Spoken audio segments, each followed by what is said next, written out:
Welcome, everyone. My name is Faith Phillips. I am the Director of Student Financial Services at OSU-Newark, and we are going to cover some financial aid basics as well as scholarships specific to OSU-Newark. So it is not too late to submit the FAFSA application, the free application for federal student aid. The FAFSA looks at both the student and the family to help cover educational expenses. And financial aid is designed to assist families regardless of your financial circumstances. So you'll probably hear me more than once tonight say, we recommend that all families submit the FAFSA application regardless of financial circumstances. The 25-26 FAFSA application is live and available now at studentaid.gov. Student and parents should request a studentaid.gov account at least 3 days prior to the FAFSA, and that studentaid.gov account is what formerly we used to call the FSA ID, and it is basically the electronic signature for the FAFSA application. And you need to request the logins at least 3 days prior to the FAFSA application because it verifies your information, your name, your date of birth, and social security number, making sure that they all match. And that takes about 3 days for that confirmation to occur. So if you have not submitted the FAFSA application, it is not too late. Just get your studentaid.gov account. Typically, each student needs their own account, and each parent whose information goes on the FAFSA form needs their own studentaid.gov account. The 25-26 FAFSA form, which is what seniors in high school will be completing for financial aid starting in fall semester, we'll be using student and parent 2023 federal tax information and assets as of the date that you will be submitting that FAFSA application. For the FAFSA at OSU, you can, when you get to the school code section of the FAFSA application, you can either search for OSU or you can plug in our federal school code, which is 003090. Either way that you find Ohio State, you will see that it is for all campuses. It will say Ohio State Columbus, all campuses. So there is not an OSU-Newark or an OSU, any of the other regional campuses. It is just all one campus code. We want families to submit the FAFSA application no later than February 15th to maximize your financial aid eligibility because we have certain funds that are limited, and we tend to award those to students who meet all of the eligibility criteria and meet that February 15th priority date. But see how I call it a priority date? Unlike certain other dates that we deal with at OSU-Newark, many of them in which Wes mentioned earlier, the FAFSA priority date is not a deadline date. So if for some reason you miss that February 15th date, you may still submit the FAFSA application. We just want families to submit by February 15th, again, to maximize aid eligibility and also to ensure that we can get those financial aid offers out to the students as soon as possible, because we know that you may be trying to make some decisions and we want you to see what we have to offer financial aid wise at Ohio State Newark. The FAFSA application is also required for any scholarship at OSU-Newark, as well as those that the Columbus campus awards for Newark enrollment. Any scholarship that references financial need requires the student to submit the FAFSA application. And I have to stress that need is not necessarily the family with the lowest income or the greatest amount of financial need.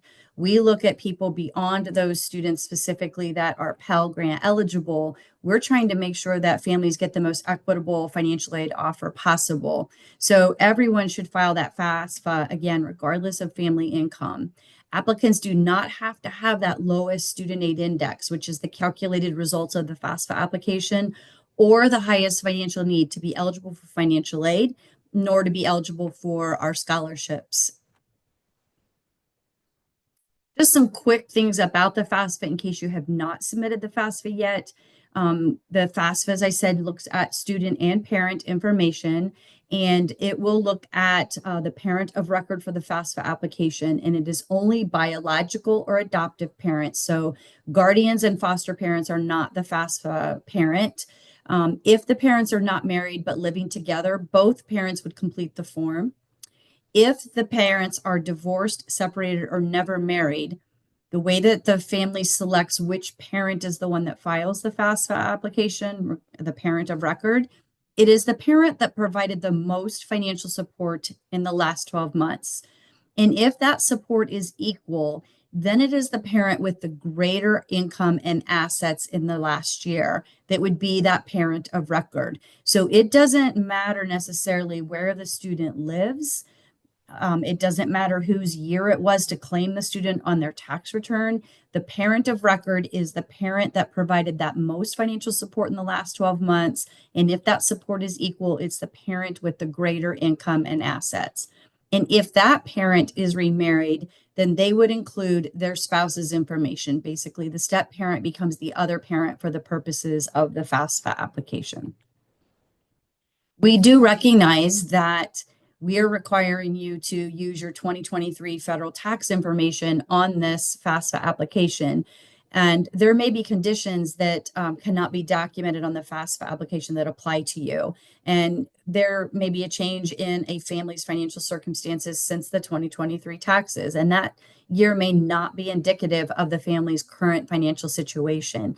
So at Ohio State and at all colleges, we are required to take this into consideration. So if you at any point in time after submitting the FAFSA using the 2023 tax information have what we call a special circumstance, and the most common special circumstances that we deal with are unusual medical or dental expenses that are not covered by insurance, the loss of child support because you do report child support received on the FAFSA application. If a parents were to divorce after the FAFSA was submitted, or the biggest one is loss of employment.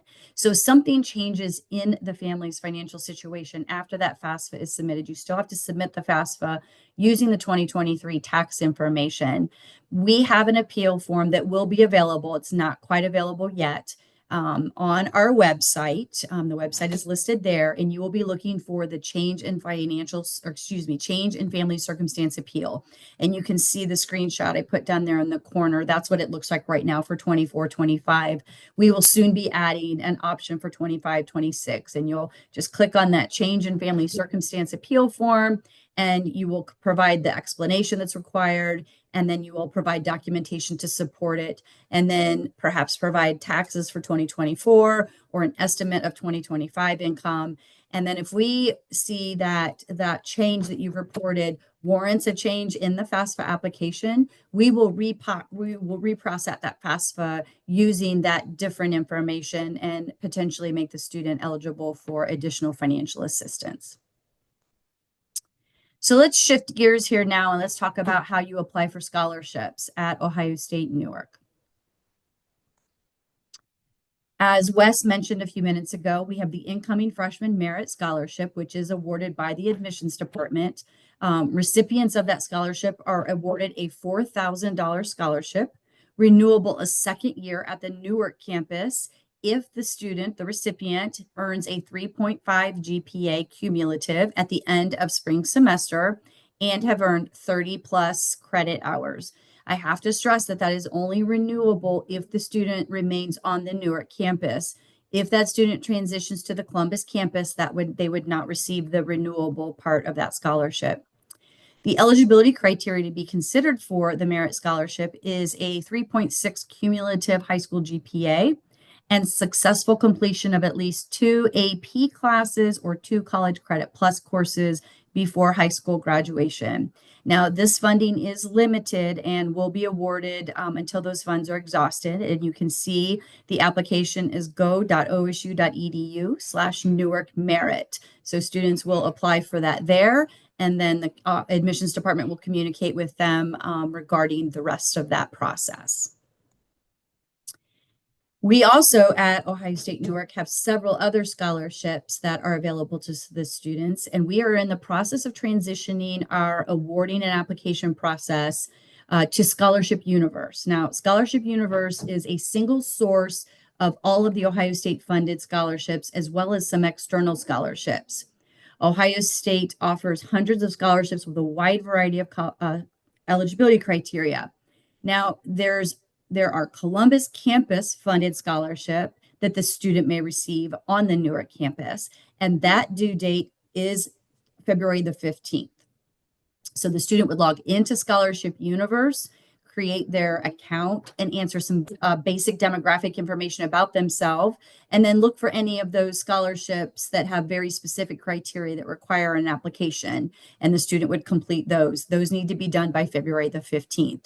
Now, when I said that we at Newark are transitioning our scholarships into Scholarship Universe, they're not quite available yet. We are hoping that they will be available by the end of this week.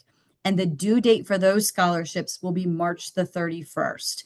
And as soon as we know that that scholarship application is live, we will be working with our folks over in admissions to make sure that we notify all incoming applicants that that scholarship application is live. So let me just stop and explain just a second. So at the Newark campus, we award over $1 million in scholarships to Newark campus enrolled students. And only about 15 of those scholarships that we award require the student to actually complete an application within Scholarship Universe. Most of them are direct awarded. So we're looking to see if a student meets the criteria that the donor set, that they live in a specific county with a specific major and maybe a specific GPA. That is information that we are already getting from our student management system, and the student doesn't need to take any action on those. Those are called direct awards. But then we have a handful of scholarships that require the student to perhaps write an essay, such as the Binkovitz Scholarship requires the student to write an essay on the Holocaust.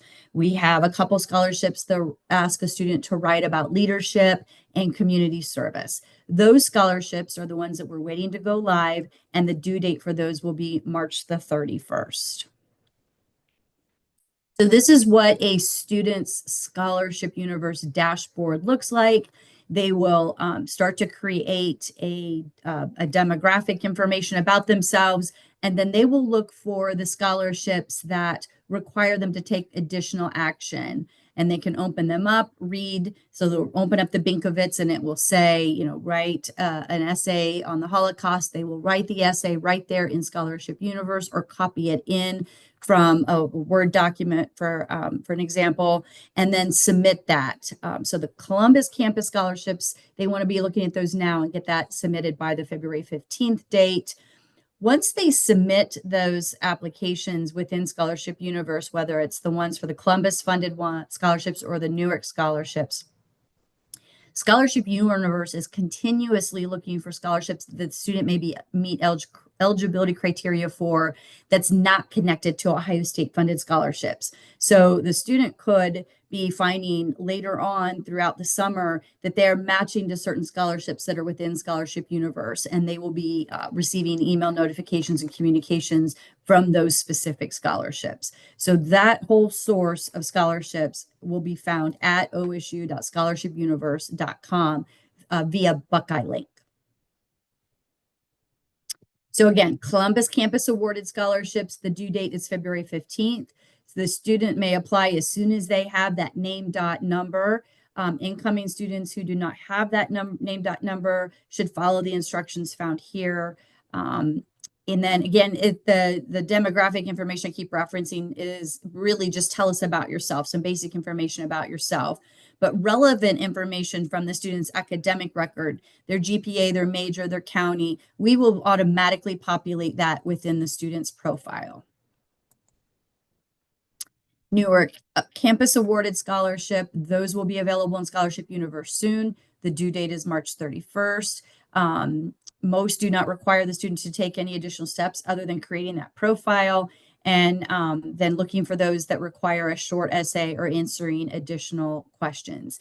And one of the differences between the Columbus campus awarded scholarships, once a student is awarded that scholarship, it will show up in Buckeye Link automatically on their aid summary tab. So along with all of their other financial aid.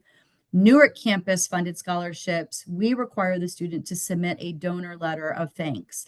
So when we select a student to receive one of our scholarships, we will send an email offer to the student's OSU email account. And Wes mentioned earlier how important it is that a student is activating and checking that email account on a regular basis.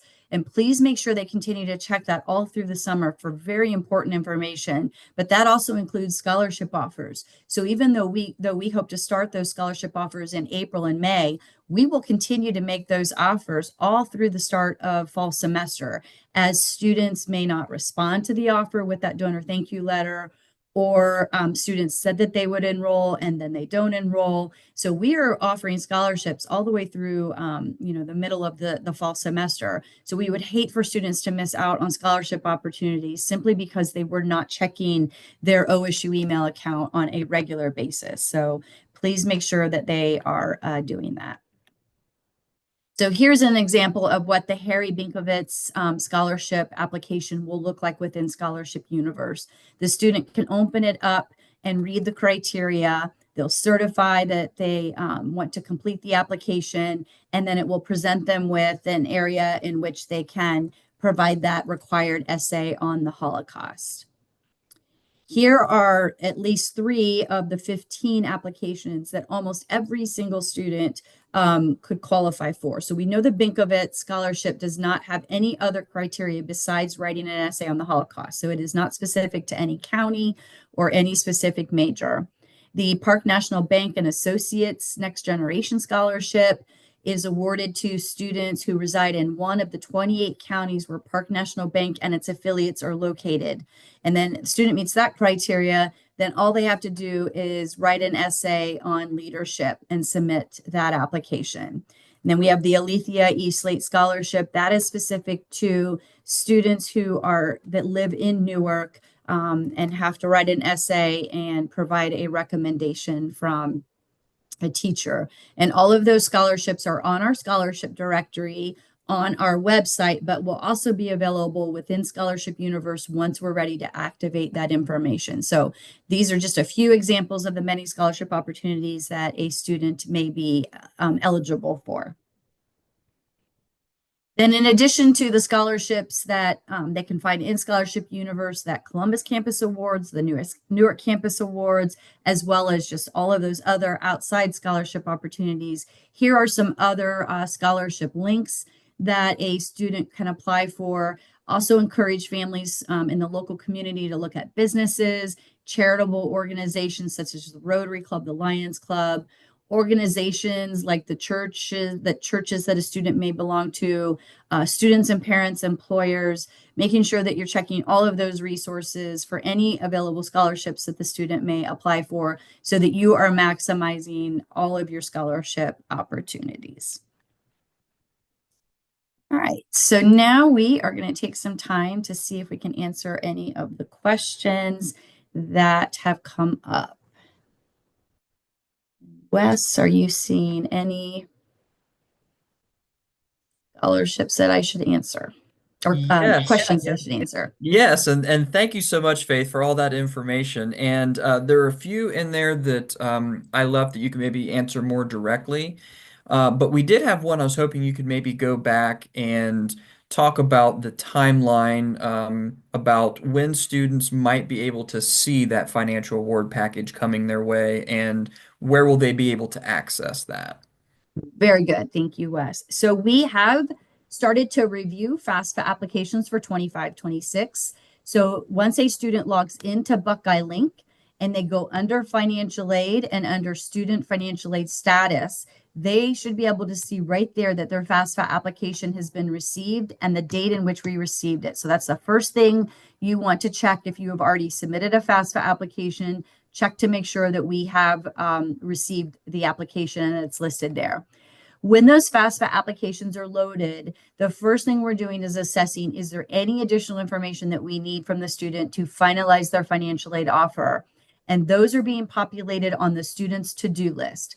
So right now, every student that we receive a FAFSA for, you probably will be seeing at least to complete a master promissory note and to complete entrance counseling. Because if a student chooses to borrow a student loan, those are 2 required steps. So when we begin the awarding process for financial aid, every single student, regardless of parents' income, should be offered a student loan. Students do not have to accept that loan if they do not want it. They can leave it out there and wait and see if any scholarships come in before they make a decision. We have a lot of students that will wait until they come to orientation to just kind of touch base and make sure that all of the aid's been offered to them before they make the decision to accept those loans. But we also may need additional information before we can finalize that financial aid offer. The most common things that we would add to your to-do list would be federal tax information. So if you've completed the FAFSA and we weren't able to bring your information directly over from the IRS, we may be requesting a copy of the 2023 federal tax information for either the student and or the parent, or maybe a verification of the family size. And so anything that we need to complete after we've loaded the FAFSA will be added to the student's to-do list. Now, we don't necessarily wait for most of those items to be completed before we will do a financial aid offer for freshmen. So incoming freshmen will receive a financial aid offer in most cases with verification items pending. And those offers we anticipate to start probably in the middle to late end of March. And once a financial aid offer is available to a student, we send an email to the student's OSU email account saying your financial aid offer is now ready for you to view. You would log back into Buckeye Link, go to financial aid, and go to the aid summary tab. And that is where you will see the student's financial aid offer. We do not mail financial aid offers home. It is all sent by an email notification, and then the information is loaded into Buckeye Link. So if you start to get toward the end of March and you're not seeing a financial aid offer on there and everything seems to be complete on your to-do list, then you certainly would want to reach out to the Student Financial Services Office to verify the status of your financial aid.